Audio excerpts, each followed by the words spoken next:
পরিচ্ছেদ ৩।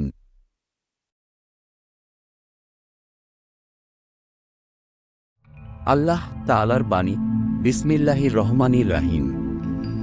পূর্ব এবং পশ্চিম দিকে তোমাদের মুখ ফিরানোতে কোনো কল্যাণ নেই, কিন্তু কল্যাণ আছে কেউ আল্লাহ তাআলার উপর ঈমান আনলে, আখিরাত, ফিরিশতাগণ, কিতাবসমূহ ও নবীগণের উপর ঈমান আনলে এবং আল্লাহর মহব্বতে আত্মীয় স্বজন, ইয়াতীম, অভাবগ্রস্ত, মুসাফির, সাহায্যপ্রার্থীদের এবং দাসত্ব মোচনের জন্য সম্পদ দান করলে, সালাত কায়েম করলে ও যাকাত দিলে এবং ওয়াদা দিয়ে তা পূরণ করলে, অর্থসংকটে, দুঃখ কষ্টে ও যুদ্ধকালে ধৈর্য ধারণ করলে, তারাই সত্যপরায়ণ ও তারাই মুত্তাকী।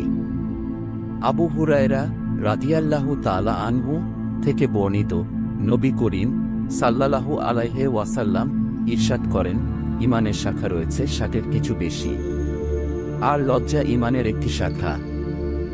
আল্লাহ তাআলা আমাদের উক্ত হাদিসের উপর আমল করার তৌফিক দান করেন। আমিন।